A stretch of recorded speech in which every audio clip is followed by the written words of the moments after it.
안녕하세요. 저는 채널의 애청자입니다. 제 사연을 소개하고 싶어서 제보드렸어요. 제 인생을 바꾼 이야기입니다. 재밌게 들어주세요. 통장에 찍힌 마지막 입금액을 본 순간 저는 오열했습니다. 5년 동안 매달 50만 원씩 들어오던 그 익숙한 금액이 아니었거든요. 하지만 이 이야기는 그 놀라운 마지막이 아니라 12년 전으로 거슬러 올라가야 합니다. 2017년 어느 목요일 오후였어요. 회사에서 기획서를 작성하고 있는데 모르는 번호로 전화가 왔습니다. 처음엔 무시했죠. 그런데 계속 울려대더라고요. 세 번째 전화를 받았을 때였습니다. 지후야, 나 한결이야. 12년 만에 듣는 목소리였습니다. 고등학교 졸업 이후 완전히 연락이 끊겼던 이한결. 한결이는 우리 반에서, 아니, 전교에서 1등이었어요. 키 180의 단정한 인상, 그리고 뭘 해도 완벽했죠. 저는 그런 한결이를 따라다니는 평범한 친구였습니다. 성적도 중간, 외모도 중간, 모든 게 그냥 무난한.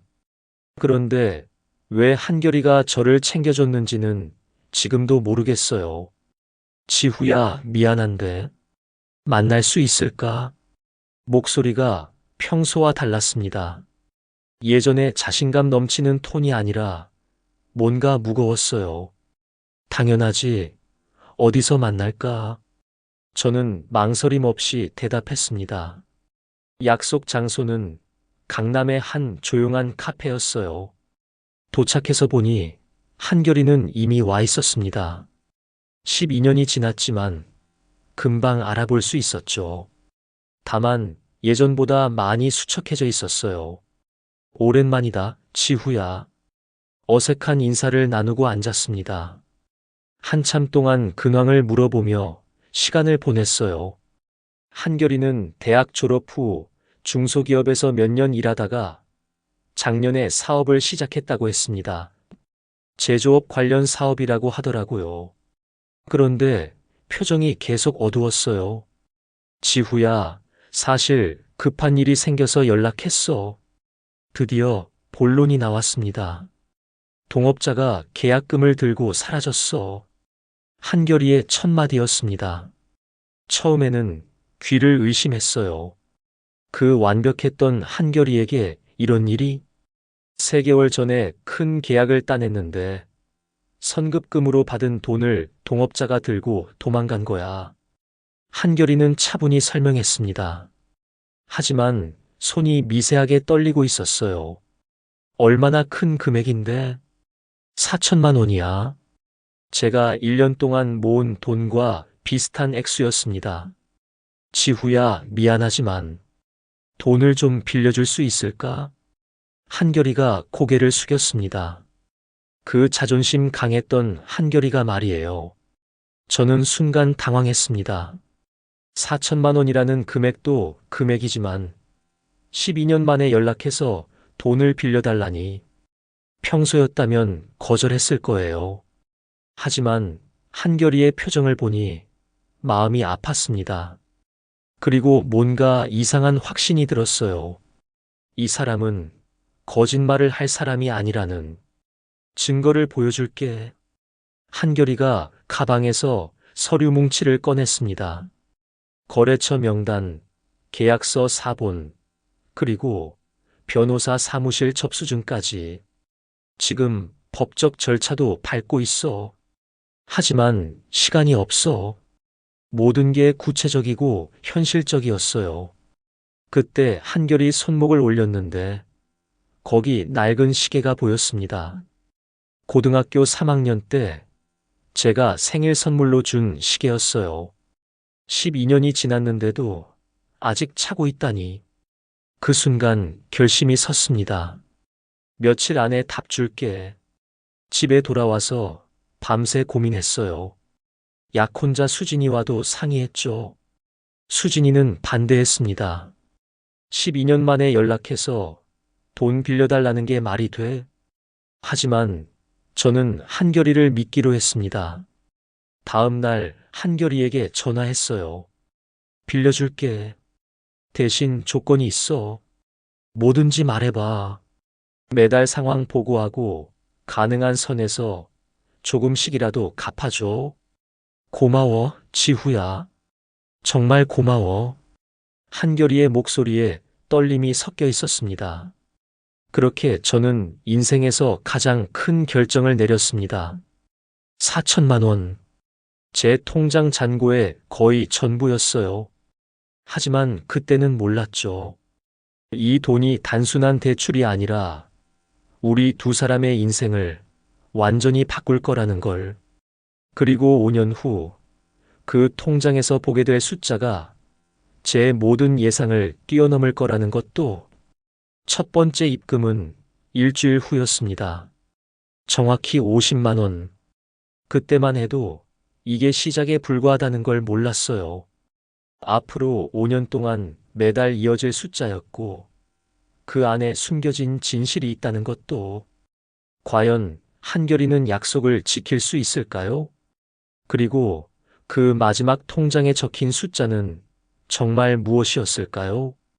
첫 번째 50만 원이 들어온 후 저는 안도했습니다. 역시 한결이는 약속을 지키는 사람이구나. 하지만 이건 시작에 불과했어요. 매달 15일 정확히 50만 원씩 들어왔습니다. 그와 함께 한결이의 상세한 이메일 보고서도요. 지후야, 이번 달 매출 현황이야. 공장 가동률이 85%까지 올랐어. 처음 몇 달은 희망적이었어요. 하지만 6개월째부터 균열이 보이기 시작했습니다. 입금이 3일 늦어졌어요. 그리고 한결이의 이메일 톤이 바뀌었죠. 미안해. 거래처에서 대금 지급을 늦춰서. 이런 식의 변명이 늘어났습니다. 1년이 지날 무렵에는 아예 2달 동안 입금이 끊겼어요. 저는 밤잠을 설쳤습니다. 혹시 한결이도 도망간 건 아닐까? 약혼자 수진이는 매일 걱정했죠. 오빠, 그 친구 연락은 되는 거야? 그런데 한결이는 연락이 됐어요. 오히려 더 자주 안부를 묻더라고요. 지후야, 정말 미안해. 공장에서 사고가 나서 보험 처리하느라 큰 거래처가 갑자기 계약을 취소해서.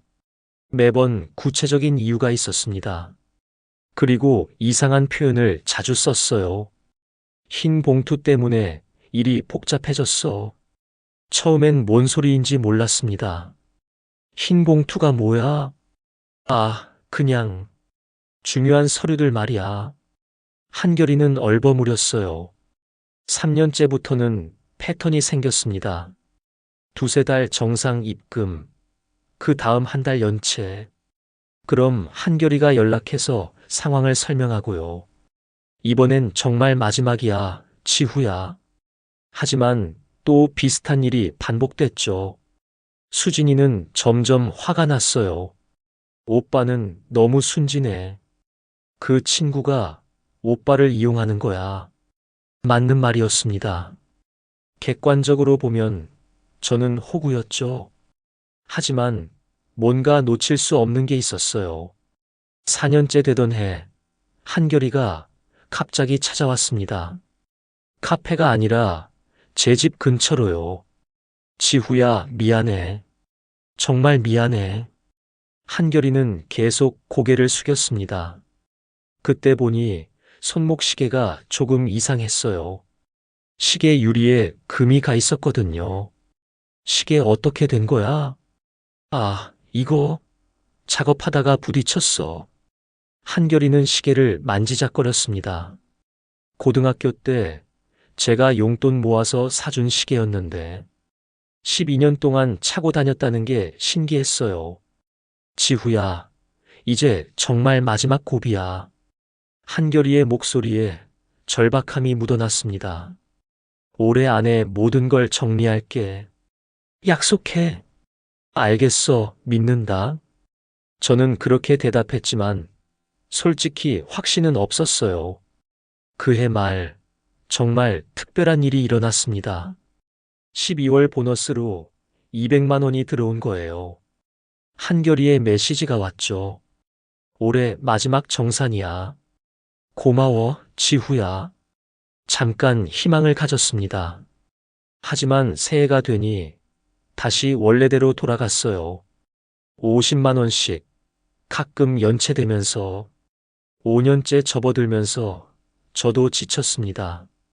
수진이와 결혼 계획도 미뤄야 했고요. 부모님께도 말씀드리기 어려웠습니다. 그런데 5년째 되던 해봄이었어요. 아버지가 갑자기 쓰러지셨습니다. 병원에서 나온 진단은 충격적이었죠. 국내에서는 치료가 어렵습니다. 미국에서 수술 받으셔야 해요. 수술비는 상상을 초월했습니다. 그때 한결이에게서 전화가 왔어요. 지후야, 아버님 소식 들었어. 어떻게 알았는지 물어보니 공통 친구를 통해 들었다고 하더라고요. 내가 도와줄게. 뭐라고? 순간 이해가 안 됐습니다. 너한테 빌린 돈으로 기회를 샀어. 이제 그 기회로 내 가족을 도울게. 한결이의 목소리가 달라져 있었어요. 12년 전 그 자신감 넘치던 톤으로 돌아가 있었습니다. 한결아, 무슨 소리야? 내가 무슨... 하지만 한결이는 이미 전화를 끊었어요. 다음 날부터 한결이와 연락이 안 됐습니다. 3일, 4일, 일주일. 저는 미칠 것 같았어요. 아버지 수술은 급한데 돈은 없고 한결이는 연락 두절. 과연 한결이는 정말 도움을 줄 수 있을까요? 그리고 그가 말한 기회란 대체 무엇일까요? 한결이와 연락이 안 된 지 일주일째였습니다. 아버지의 상태는 악화되고 있었고 수술 일정은 다가오고 있었어요. 저는 미국 병원에 수술 연기를 요청했지만 한계가 있었습니다. 그러던 어느 날 밤 갑자기 문자가 왔어요. 모르는 번호였습니다. 지후 씨, 한결이 아내입니다. 급히 만나야 할 일이 있어요. 심장이 철렁했어요. 혹시 한결이에게 무슨 일이 생긴 건 아닐까? 다음 날 한결이 아내 은영 씨를 만났습니다. 카페에 앉은 그녀의 표정은 심각했어요. 지후 씨, 한결이가 위험에 처해 있어요. 무슨 말씀이세요? 이상우. 그 동업자 말이에요. 단순히 돈만 들고 도망간 게 아니에요. 은영 씨가 꺼낸 이야기는 충격적이었습니다. 이상우는 다른 업체들에서도 비슷한 수법으로 돈을 빼돌렸대요. 그리고 그 뒤에는 더 큰 조직이 있다는 거였죠. 한결이가 그 사실을 알아냈어요. 그래서 증거를 모으고 있어요. 그런데 왜 저한테 말씀을... 당신이 빌려준 돈으로 사립 탐정을 고용했거든요. 저는 할 말을 잃었습니다. 제가 믿고 빌려준 돈이 그런 용도로 쓰였다니. 한결이는 아버님 수술비를 마련하려고 위험을 무릅쓰고 있어요. 은영 씨는 가방에서 흰 봉투를 꺼냈습니다. 바로 한결이가 그동안 말하던 그 흰 봉투였어요. 이 안에 이상우의 범죄 증거가 들어있어요. 이걸 왜 저한테... 한결이가 혹시 모를 상황에 대비해서 맡겨달라고 했어요. 그때 은영 씨의 전화가 울렸습니다. 한결이었어요. 여보, 지후 만났어? 좋아. 봉투 잘 전해줘. 통화 내용이 들렸습니다. 그리고 지후한테 미안하다고 전해줘. 이제 곧 끝날 거야. 통화가 끝나자 은영 씨가 말했어요. 한결이가 내일 이상우와 직접 만나기로 했대요. 그게 위험한 거 아니에요? 네. 하지만 이상우가 숨긴 돈의 위치를 알아낼 마지막 기회래요. 저는 불안했습니다. 다음 날 오후 한결이에게서 마지막 문자가 왔어요. 지후야, 고마웠어. 무슨 일이 있어도 널 실망시키지 않을게. 그 후로 완전히 연락이 끊겼습니다. 하루, 이틀, 사흘, 일주일이 지나도 소식이 없었어요. 열흘째 되던 날, 뉴스에서 충격적인 소식을 봤습니다. 중소기업 사기 사건 주범 검거. 화면에 이상우의 얼굴이 나왔어요. 그리고 그와 함께 체포된 조직원들. 한결이가 제보한 게 맞았습니다. 그날 밤 한결이에게서 전화가 왔어요. 지후야, 미안해. 정말 미안해. 목소리가 많이 지쳐 있었습니다. 너 괜찮은 거야? 뉴스 봤어. 응, 괜찮아. 그리고 약속 지킬 수 있을 것 같아. 무슨 말이야? 이상우가 숨겨둔 돈을 찾았어. 피해자들 몫까지 포함해서. 한결이의 목소리에 안도감이 섞여 있었어요. 그리고 지후야. 응? 내 아버님 수술비 내가 책임질게. 저는 어이가 없었습니다. 야, 한결아. 내가 무슨 수로. 믿어줘, 지후야. 이번엔 정말이야. 하지만 정말일까요? 5년 동안 수없이 들었던 약속들. 이번엔 정말 다를까요? 며칠 후 한결이가 직접 찾아왔습니다. 예전과 달리 확신에 찬 표정이었어요. 가방에서 서류 뭉치를 꺼냈습니다. 이상우 사건 수사 협조 포상금, 그리고 회수된 피해금 일부야. 법원 공문서와 송금 확인서가 진짜였어요. 지후야, 미국 병원에 내일 계약금 보낼게. 한결아, 이게 정말이야? 그동안 흰 봉투 얘기 많이 했지? 그 안에 이상우 추적 자료가 다 들어있었어. 마침내 흰 봉투의 정체가 밝혀졌습니다. 그런데 한결이의 손목 시계를 보니 더 심하게 깨져 있었어요. 시계 왜 이렇게 됐어? 이상우랑 마지막에 실랑이가 좀 있었어. 한결이는 씁쓸하게 웃었습니다. 하지만 이제 끝났어. 진짜로. 그날 밤 아버지께 수술 소식을 전해드렸어요. 아들아, 그 친구가 정말 그런 일을. 아버지도 놀라셨습니다. 어머니는 눈물을 글썽이셨고요. 그 친구한테 꼭 고맙다고 전해라. 하지만 여전히 의문이 남았습니다. 한결이는 정말 어떻게 그 큰 돈을 마련한 걸까요? 그리고 왜 5년 동안 그 힘든 과정을 겪어야 했을까요? 이상우를 잡는데 정말 그렇게 오랜 시간이 필요했던 걸까요? 아버지의 미국 수술이 일주일 앞으로 다가왔습니다. 한결이는 약속대로 병원에 계약금을 송금했어요. 하지만 저는 알 수 없는 불안감에 시달렸습니다. 뭔가 아직 밝혀지지 않은 비밀이 있는 것 같았거든요. 과연 이 모든 일이 정말 끝난 걸까요? 아버지의 미국 수술이 성공적으로 끝났습니다. 3주간의 입원 후 한국으로 돌아오셨어요. 기적 같은 일이었죠. 하지만 더 큰 기적은 따로 있었습니다. 수술이 끝난 다음 날 한결이에게서 연락이 왔어요. 지후야, 병원에서 나올 때 시간 있어? 당연하지. 고마워서 어떻게 해야 할지 모르겠어. 아니야. 내가 고마워해야 할 사람이야. 무슨 의미인지 이해할 수 없었습니다. 병원 근처 카페에서 만났어요.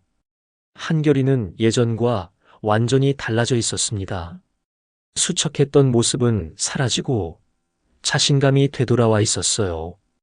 그리고 손목 시계가 새 것으로 바뀌어 있었습니다. 시계 바꿨네? 아니야, 수리한 거야. 한결이가 시계를 보며 말했어요. 지후야, 이제 진짜 이야기를 해줄게. 그때 한결이가 꺼낸 이야기는 제 모든 예상을 뛰어넘었습니다. 5년 전 내가 돈을 빌려줬을 때 난 정말 절망적이었어. 한결이가 차분히 말하기 시작했어요. 하지만 내 돈으로 사업을 재건한 게 아니야. 그럼 뭘 한 거야? 이상우를 추적하고 더 큰 기회를 잡았어. 한결이는 제가 빌려준 돈으로 사립탐정을 고용했대요. 그리고 이상우의 범죄 조직을 파헤치기 시작했죠. 처음엔 돈만 되찾으려 했어. 그런데 파면 팔수록 더 큰 게 나왔어. 이상우는 수십 개 업체를 상대로 사기를 친 거였어요. 그래서 매달 50만 원씩 보낸 거야? 그건 내가 번 돈이 아니었어. 한결이의 고백이 이어졌습니다. 이상우한테서 조금씩 회수한 돈이었어. 피해자들 몫까지 포함해서. 저는 충격받았어요. 그럼 지난 5년 동안 너는 의로운 일을 한 거지. 하지만 위험했어. 한결이의 손에 희미한 상처 자국이 보였어요. 이상우 조직이 내가 추적하는 걸 눈치챘거든. 그래서 연락이 자주 끊겼던 거였습니다. 지후야, 그런데 진짜 놀라운 건 따로 있어. 한결이가 가방에서 통장을 꺼냈어요. 이상우가 숨겨둔 돈이 생각보다 훨씬 많았어.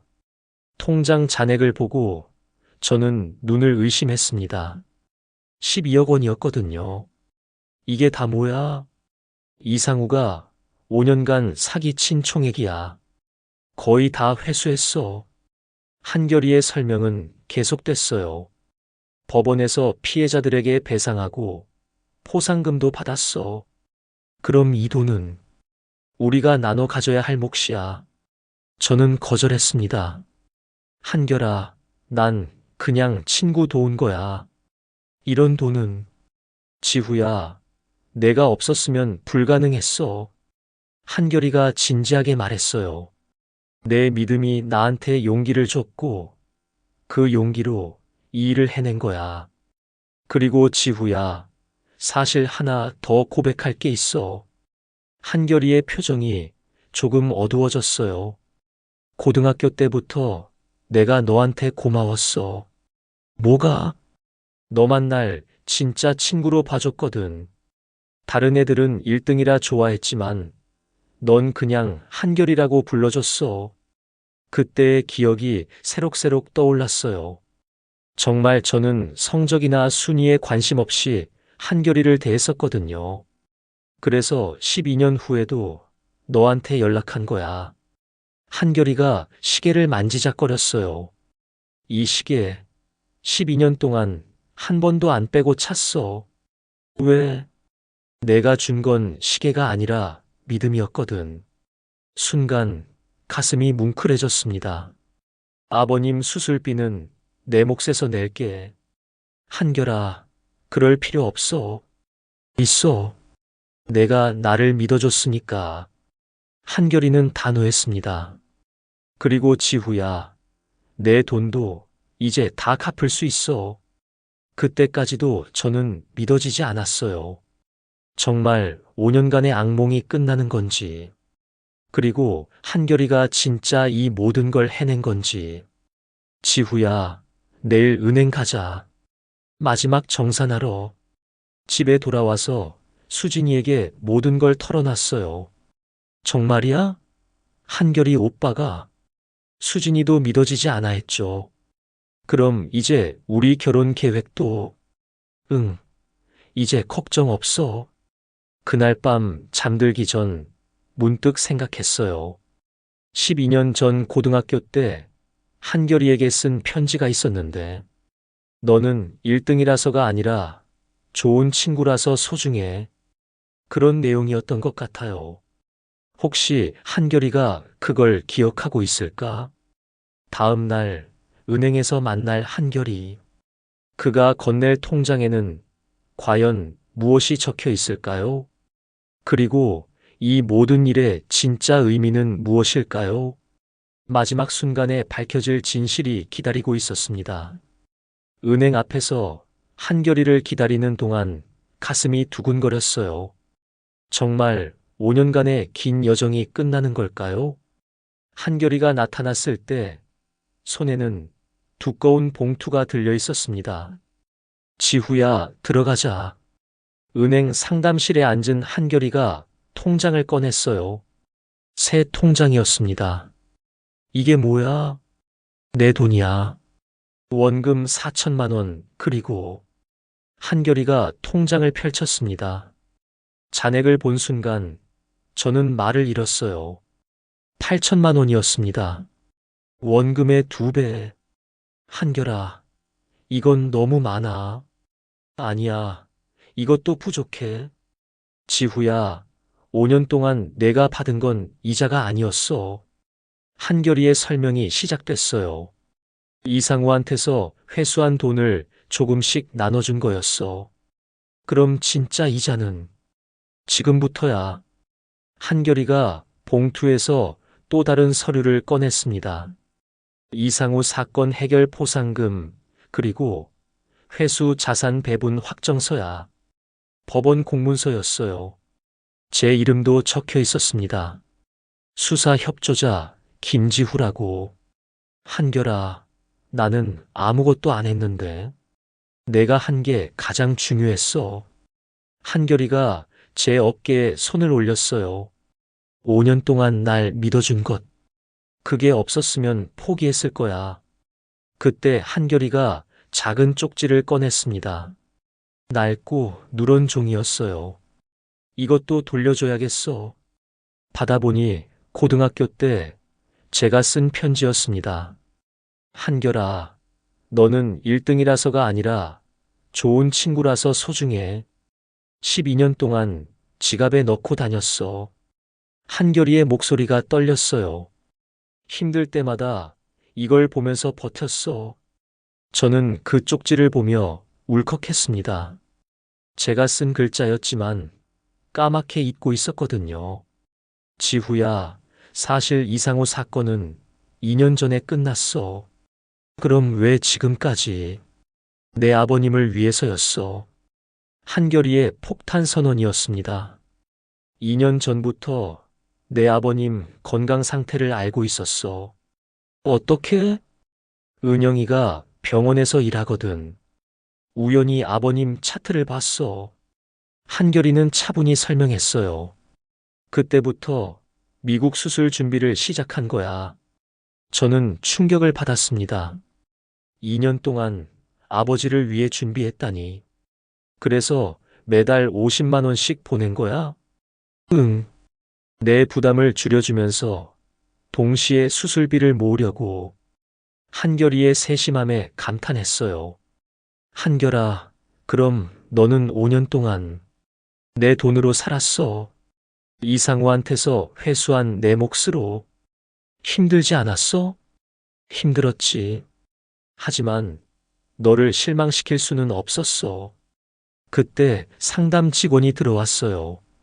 고객님, 미국 병원 최종 정산서 나왔습니다. 한결이가 받아보더니 저에게 보여줬어요. 수술비, 입원비, 모든 비용이 완납 처리되어 있었습니다. 이것도 내가 한 거야? 지후야, 12년 전에 내가 내게 준 건 시계가 아니었어. 한결이가 시계를 가리키며 말했어요. 믿음이었어. 그 믿음으로 내가 여기까지 온 거야. 저는 더 이상 참을 수 없었습니다. 눈물이 쏟아졌어요. 내가 빌려준 돈으로 산 건 기회였어. 한결이도 눈시울이 붉어졌어요. 그 기회로 정의도 실현하고 내 가족도 도왔어. 한결아. 그리고 가장 중요한 건 우리 우정을 확인한 거야. 은행을 나오면서 한결이에게 물어봤어요. 이제 정말 다 끝난 거야? 응. 이상우는 15년형 받았어. 다른 조직원들도 다 잡혔고. 그럼 앞으로는 새로운 사업 시작할 거야. 이번엔 정말 제대로. 집에 돌아와서 부모님께 모든 걸 말씀드렸어요. 아버지는 한결이에게 직접 고마움을 전하고 싶어 하셨죠. 그 친구를 꼭 집에 초대해라. 어머니도 눈물을 글썽이셨어요. 다음 주 일요일 한결이 부부를 집으로 초대했습니다. 아버지는 한결이 손을 꼭 잡으셨어요. 자네가 우리 아들 친구구나. 정말 고맙다. 한결이는 깊게 인사했습니다. 지후가 저를 살려줬습니다. 그날 저녁 한결이와 단둘이 산책했어요. 지후야, 이거 받아. 한결이가 작은 상자를 내밀었습니다. 열어보니 새로 수리된 그 손목시계였어요. 이제 내가 차. 왜? 내가 산 건 돈이 아니었어. 한결이가 제 손목에 시계를 채워줬어요. 너는 나를 믿고 살렸어. 시계가 다시 똑똑 소리를 내며 돌아갔습니다. 12년 만에 제자리를 찾은 거죠. 6개월 후, 저와 수진이는 결혼했습니다. 한결이가 주례를 서줬어요. 신랑 김지후는 세상에서 가장 믿음직한 친구입니다. 결혼식장에서 한결이의 인사말이었어요. 그리고 지금 3년이 더 지났습니다. 한결이의 새 사업은 대성공을 거두고 있어요. 우리는 가족처럼 지내고 있습니다. 가끔 만나면 그 시계 이야기를 해요. 지후야, 그때 내가 안 빌려줬으면 어떻게 됐을까? 모르지. 하지만 후회는 없어. 나도 마찬가지야. 돈으로 시작된 이야기였지만 결국 돈보다 깊은 것을 얻었습니다. 12년 만에 전화 한 통, 4천만 원이라는 큰 금액, 5년간의 불안과 기다림, 그리고 마지막에 확인한 진실. 때로는 사람을 믿는 것이 가장 큰 투자라는 걸 배웠습니다. 여러분도 그런 친구가 있나요? 12년이 지나도 연락할 수 있는, 진짜 믿을 수 있는 친구 말이에요. 돈보다 깊은 약속. 그것이 바로 우정의 진짜 가치가 아닐까요? 오늘 이야기는 여기까지입니다. 여러분의 의견과 솔직한 감상평 댓글에 꼭 부탁드립니다.